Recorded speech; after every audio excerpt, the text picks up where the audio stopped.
Hey there guys.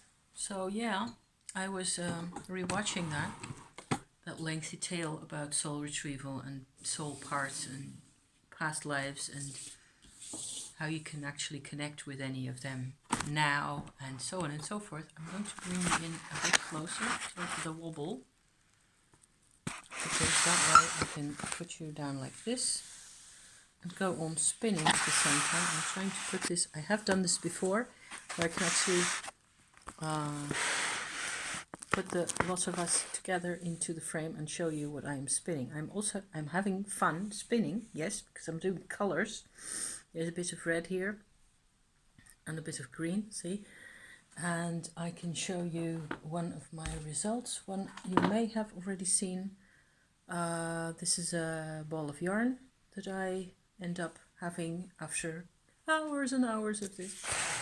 I just have several more thoughts, so I'm going to try and spin and continue on with my thoughts, because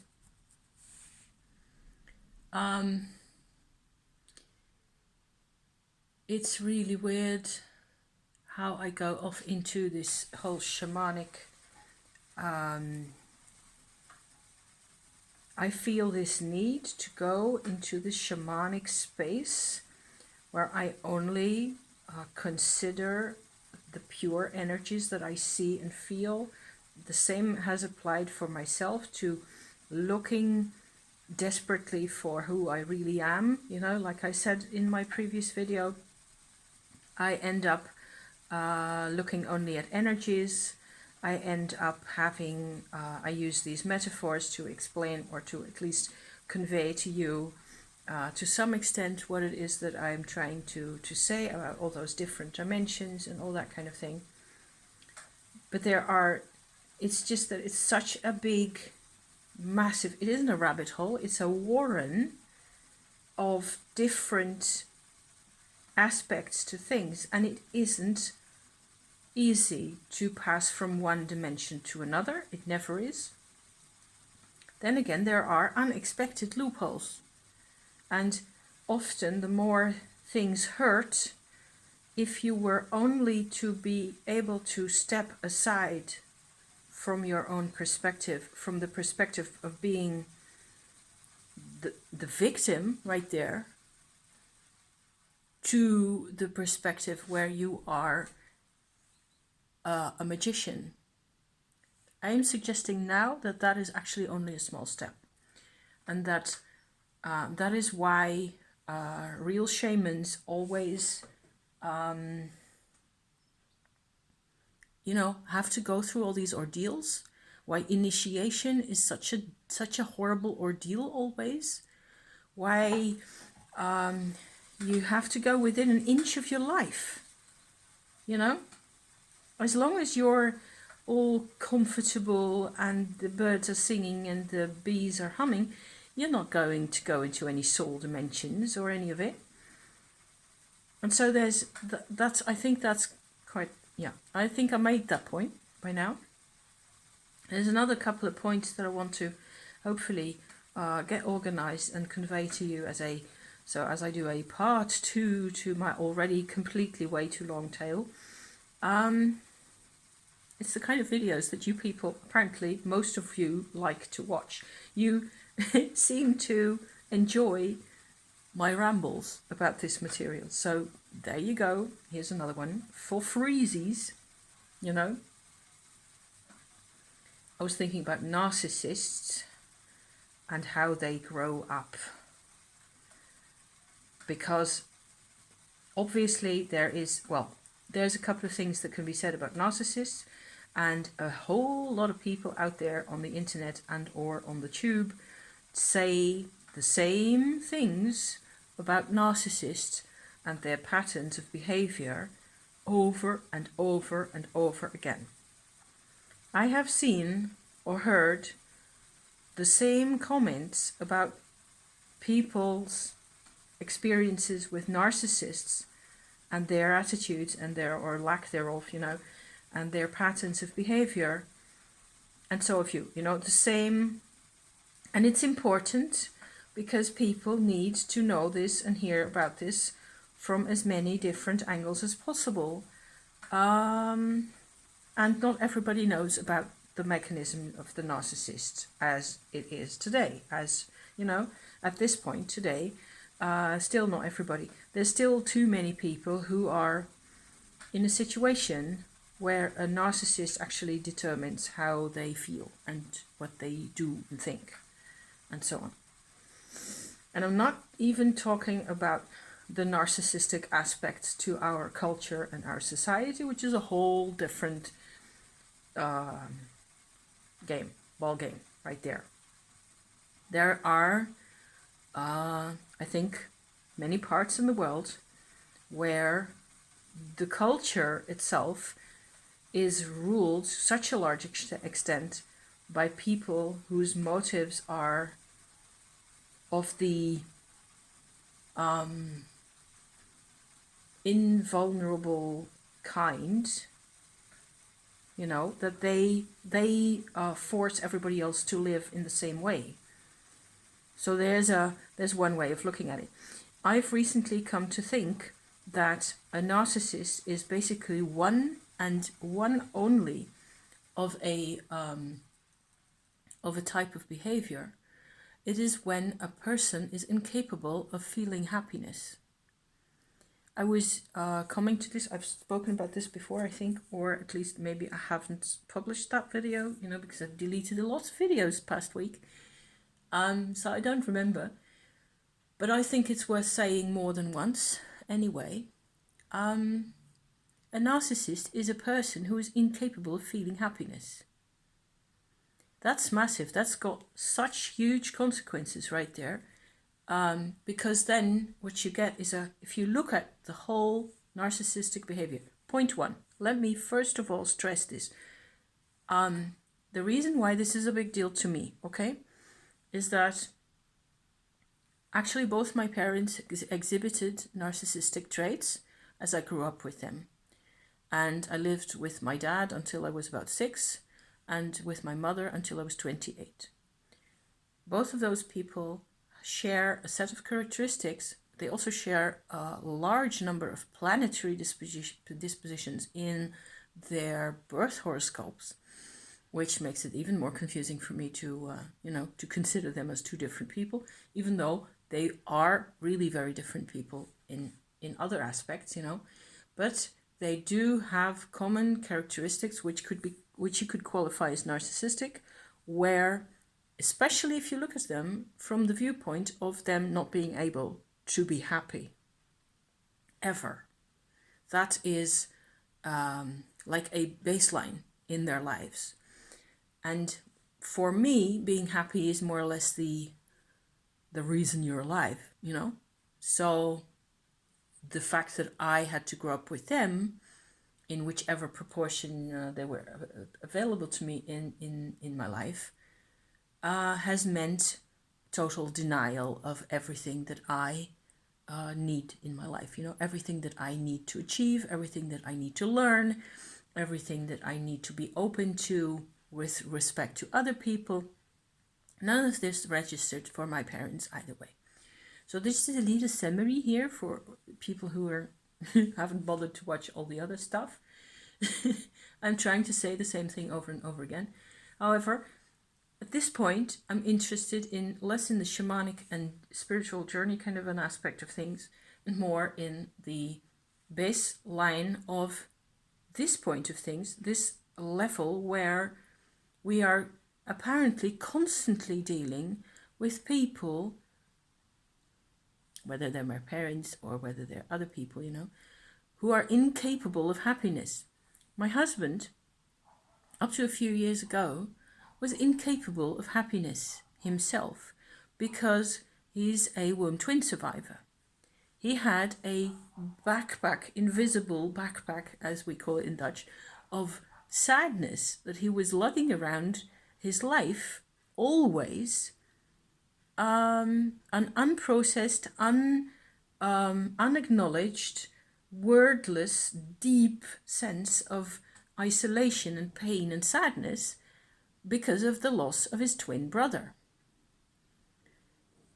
Until we got around to figuring out the that that was the case. So first of all, came into contact, both of us, with first me and then him, with the whole concept of the womb twin survivor. And then he got into a spiral with that, with emotionally. And I, having had my, shamanic and spiritual journeying stuff more or less mapped out, I managed to, because I was really motivated, because he was in such pain, to reconnect him and this presence of his soul brother who was around, who was with him, just like really close by, And then I wouldn't have believed any of that myself if I hadn't seen his face the next day. He was beyond, he was beside himself with joy on a level that was cellular in his body, in his person. And that effect was just like completely stunning. I wasn't expecting him to react this strongly, but it proves to me, the memories of this is only 3 years ago. And it was completely crazy. In which case I am again, brought to the conclusion at this point now, today, October 2nd, 2020, that unhappiness, the fundamental problem of unhappiness, is a lot more important than we think. Happiness isn't a theme. It doesn't get talked about enough, which I think is bad, which is why I do this. There can be a lot of causes to that. And soul loss is, I think, an important cause, an important original point of the problem, okay? If there's soul loss, as in the case of this particular, of my husband with his lost twin brother, there isn't, I suppose it would have been possible to do a soul retrieval regression for him. Except he wasn't going to make time for that. And by the time he noticed that he was going to need this, he was too far gone, and he was emotionally in such a state of, losing he was losing it. So for him to go to the process and through the process of a regression at that point, or it would have been really hard, but I suppose it would have been possible. If it hadn't been for the whole vanished twin story, the whole womb twin survivor intelligence that came to us, if it hadn't been for that, I would still be married to a person incapable of happiness, right? And I think that kind of a pattern happens to lots of people, where they simply grew up with a state where something was really badly missing, and we are constantly dealing with the fallout of the lack of happiness. And we're so involved with the fallout that we don't get the chance to ever register that the absence of happiness is really the problem. Okay? So having made the point, hopefully, I'm going to continue spinning here. I'm wondering at which point a person, because my husband's never been a narcissist, narcissistic traits are really behavioral traits. I'm going to come back to that, rather than, I'm trying to incorporate all these elements here. It's quite difficult, and I hope you can still find this profitable for you, to watch and to listen to. I'm trying to combine both the spiritual and the psychoanalytical and the therapeutic here. It's a bit much, but I think it's necessary, and it doesn't really get done out there. So here goes. I was wondering, I'm still very much wondering whether any real cause can be assigned, whether any real cause can be found that will turn a healthy child into a narcissist. When does this really happen? I suppose it's important. I don't think you can really state any universal rules as to, if it hasn't happened by the age of 6, then after that the risk of becoming a narcissist lessens by 21%. I'm just inventing here, okay? I don't think that's really possible because that doesn't tend to, people don't behave in ways that are predictable at all. I suppose that one part of what the narcissist does is present himself as completely invulnerable. That is the main MO of the narcissist, is that they won't let you connect with them. They will keep you dependent on them, and everybody is stressing endlessly over and over again how it is all about control, controlling the partner, controlling the dependent or codependent person, you know, in the relationship. Whereas I think that what the motive for the control is simply this, is that they want to prevent the codependent, let's just keep calling them that, from getting at them emotionally. And anything and everything that the codependent will do to in along the lines of expecting normal behavior, expecting normal communication, expecting a fair trade, so to speak, in terms of how people are, you know, dealing with each other, an equality, a sense of belonging and togetherness and all that. All those things are absolute anathema. They are death to the narcissist, because they've developed this allergy, an allergy to these things, to this, exactly that, to this human interaction, to the resolution, to the closure of, to the process. They've become hypersensitive to the whole idea of processing emotions at all, of sharing. Sharing is too much. And so everything will be done to keep the other guy away, the other person away, keep them behaving in ways that are predictable. But it's never about controlling the guy in their life. That's just fallout. It is about preventing the person approaching me, the narcissist. Okay, so I think this is rather important. I've wanted to analyze this for quite a long time now. Because why didn't I become a full-on narcissist? I might have. I was close, you know? I didn't register any emotional contact until 5 years ago, except maybe my husband.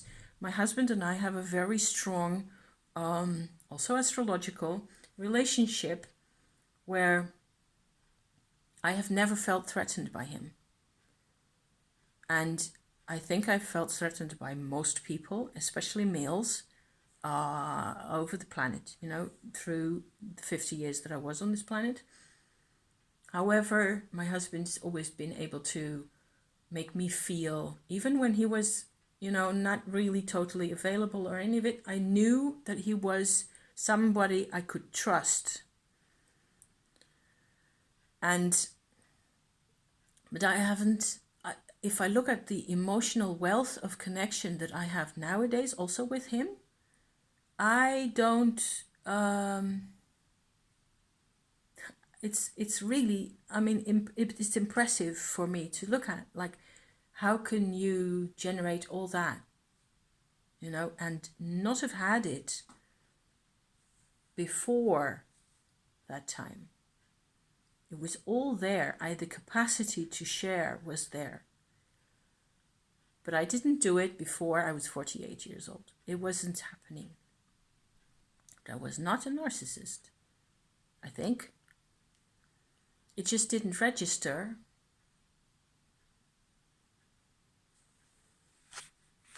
I had to pause and think for a second.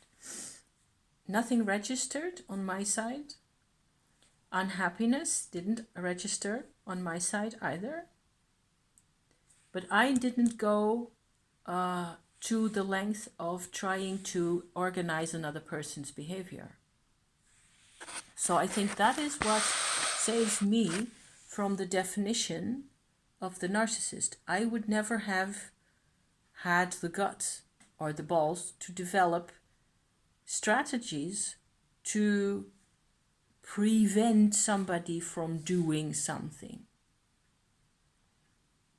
And that is what narcissists will do. They will do anything to prevent the contact happening, to prevent the sharing. Okay? And so, because I was basically shouted down by my mother, I'm laughing now because it's been so painful for both of us. And there's been such a lot of separation between my mother and me, where there was also mutuality, and there was a level of sharing with her, I think, when she wasn't in excruciating pain, and she wasn't, when she was available, you know, which was like 10% of the time. It was 10% of the time that I minimally needed from her. What with moving house 20 times in a row and living in foreign countries, and it made no sense whatsoever. But I was cowed. I was terrified into a state where I would not have had the guts. I wouldn't even have thought of it, of trying to have actions that would prevent somebody from doing something. So I guess my mother protected me from becoming a full-on narcissist. Because in terms of disconnection and in terms of, what were the other things, you know, fragmentation and pain and trying to protect yourself and all that, I was just as bad and just as miserable and just as unhappy as they were. I'm trying to analyze this whole thing since I still got some juice going, and I'm still, and I know people are interested. So I suppose the trick then is that when a person becomes a narcissist, it is because as they develop, as they grow up, I think from the age of 6 onward until the age of 20, I am guessing more or less that's the time period where if you don't get shouted at for misbehaving or being an arrogant asshole or whatever it is that my mom was having with me, you might presume on life, you know, trying to create this kind of a life for yourself. If you're not scared enough,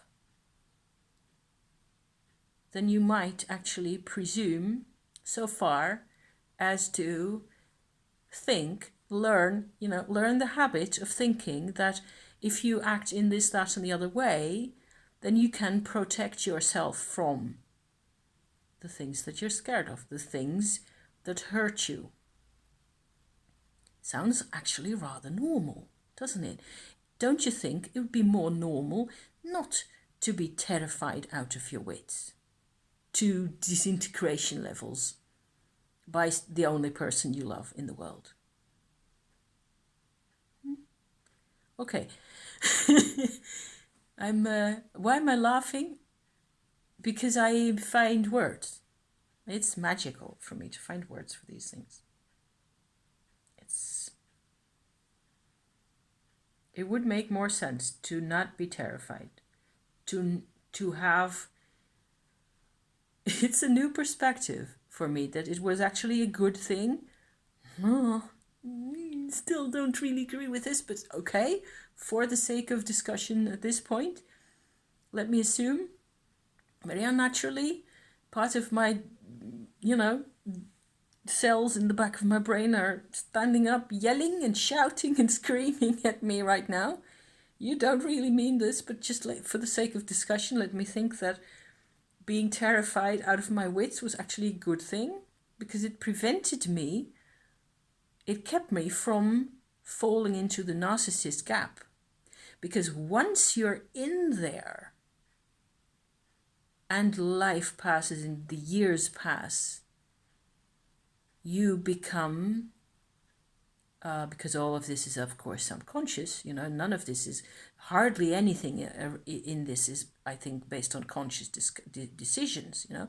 A person doesn't decide for themselves at 15, okay, so you may think at some point, people may think that this life sucks and I'm going to keep people away from me. And I think people do think that. But I think that's only at a conscious level, where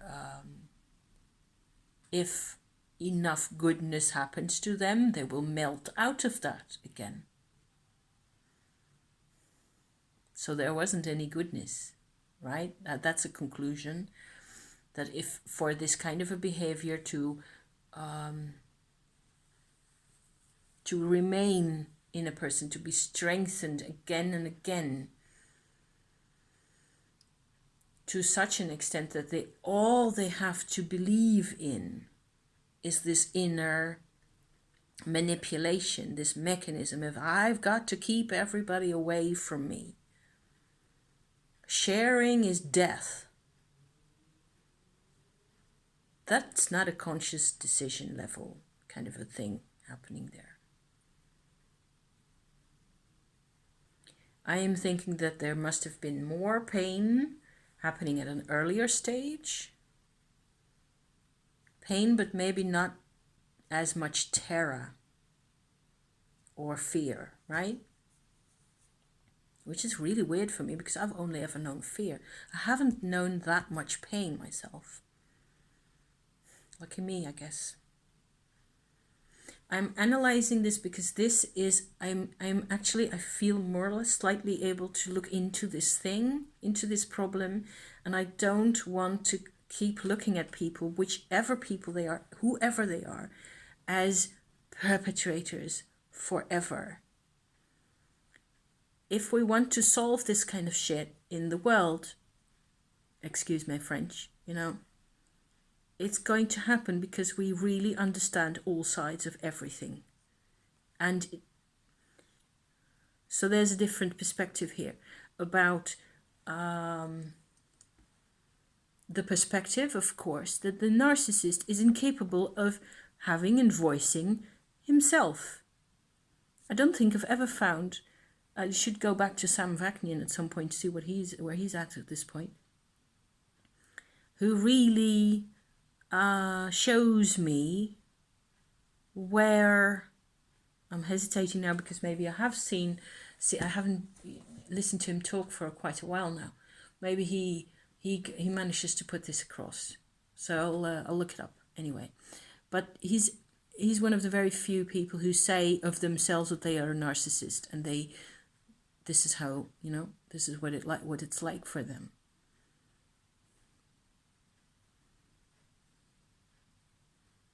It's strange that I'm also